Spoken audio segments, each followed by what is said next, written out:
El tema al cual vamos a charlar hoy va a ser sobre las generalidades de micología.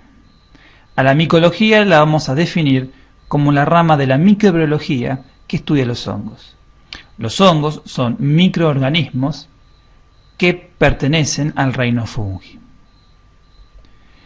El reino fungi más o menos está formado por 300.000 especies, alrededor de 300.000 especies.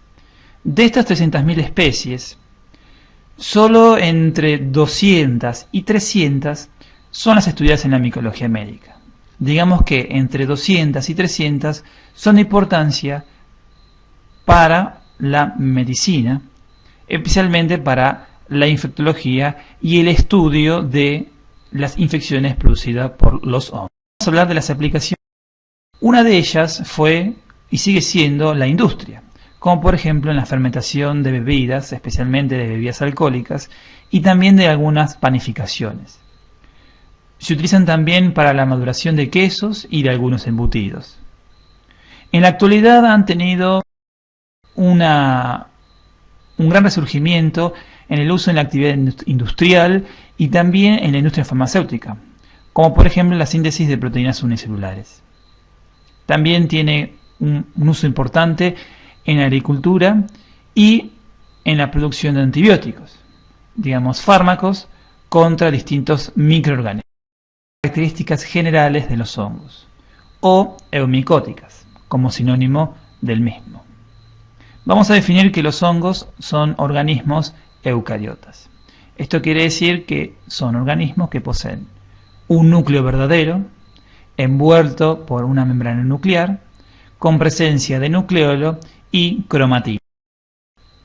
Otra característica de los hongos es que carecen de clorofila.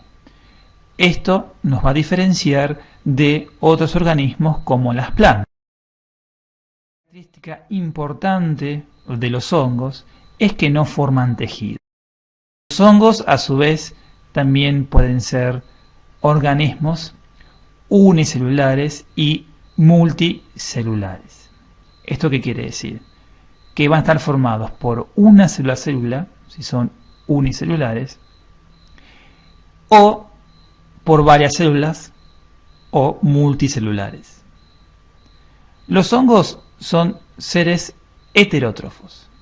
Esto quiere decir que requieren para su supervivencia nutrientes en el medio en que se encuentran. Organismos ubicuos. Esto quiere decir que lo vamos a encontrar en varios lugares. Por ejemplo, en la tierra, en el aire y también formando parte de la flora normal de los individuos, especialmente en humanos y animales. Los hongos también pueden ser parásitos o saprófitos. Cuando hablamos que un hongo es parásito, es un hongo que produce una patología a nivel del huésped. O saprófitos, que pertenecen a la flora normal del individuo. Como por ejemplo, Cándida es un hongo que pertenece a la flora normal del ser humano. Los hongos también tienen varios tipos de respiraciones. Por ejemplo, pueden ser aerobios estrictos. Son organismos que requieren la presencia para su supervivencia de oxígeno en la atmósfera. O pueden ser anaerobios facultativos, que requieran o no requieran, depende del medio que se encuentren, de oxígeno para su supervivencia. Y un tema muy importante en la micología es la reproducción de los hongos, que puede ser sexuada o asexuada. La morfología que poseen los hongos. Van a estar formados por el talo, como sinónimo de el cuerpo o soma del hongo. Celular que posee la maquinaria biosintética para su supervivencia. En las siguientes imágenes podemos observar distintos tipos de talos, con distintas morfologías, porciones, especialmente en los hongos multicelulares.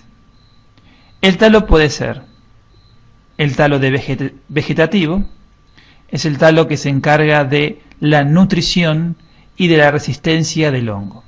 Es aquel que le da la estructura de sostén al hongo y especialmente al talo de reproducción. El talo vegetativo tiene la función del desarrollo, del control y de la mantención del desarrollo del hongo. Puede ser también el talo, o la otra porción, el talo de fructificación. Es el talo que tiene la función de realizar la reproducción. Es el que va a originar los elementos de reproducción, al que vamos a llamar esporas, o en otra talo unicelular, al que vamos a llamar levadura, como el que observamos en la foto. O también el talo puede ser o puede estar formado por varias células, multicelular, al que vamos a denominar como micelio. A su vez, los micelios los podemos hallar de dos formas. Los micelios pueden ser tabicados o pueden ser cenocíticos o continuos. Cuando decimos que el micelio es tabicado, se produce un intercambio activo de citoplasma y pasaje de núcleos.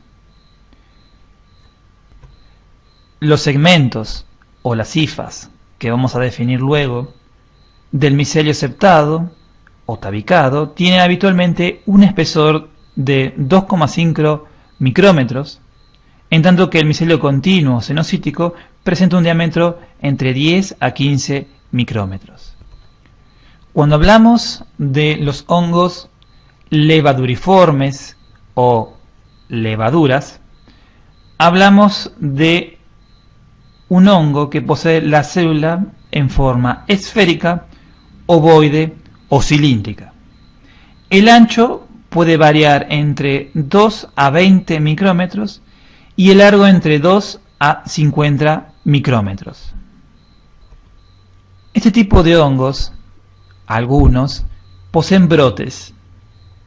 Y estos brotes en algunas especies se pueden elongar y no separarse entre sí, dando origen a una estructura donde sucesivos brotes alargados quedan adheridos entre sí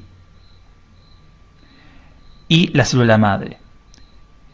Generan de esta forma lo que es llamado un pseudomicelio o una pseudohifa. A su vez, los hongos filamentosos tabicados lo podemos hallar de dos formas, según el tipo de pigmentación que poseen o no poseen. Podemos ver filamentos tabicados hialinos o también filamentos tabicados pigmentados, multinucleada, que pueden ser con o sin septos. Hablábamos de los micelios cenocíticos o de los micelios tabicados. Por ejemplo, en la siguiente imagen sería lo que está rodeado del círculo rojo. La otra contraparte serían las pseudomicelias o pseudohifas, que en realidad eran brotes incompletos formadas por las levaduras, digamos hongos unicelulares, que simularían en sí al talo filamentoso. Los hongos los podemos clasificar en varias subdivisiones del mismo reino.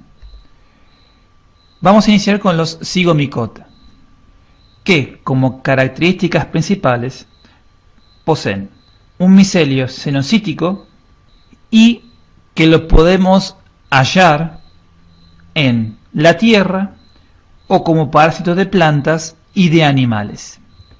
Dentro de los ejemplos que pueden formar a esta subclase del reino fungi, zigomicota, son los hongos mucor y Rhizopus.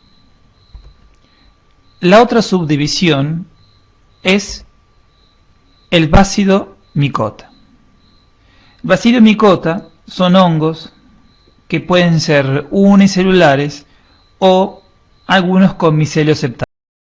La tercera subdivisión del reino fungi está formado por los Ascomycota, hongos que pueden ser unicelulares o filamentosos. Dentro de este grupo, como ejemplo, tenemos al Pidraia, hongos que forman patologías a nivel de la superficie, o mejor dicho, en la piel. Y como última subdivisión, vamos a hablar de los Deuteromycota o fungi imperfecti, que como características generales van a ser que son hongos no sexuados, unicelulares o filamentosos.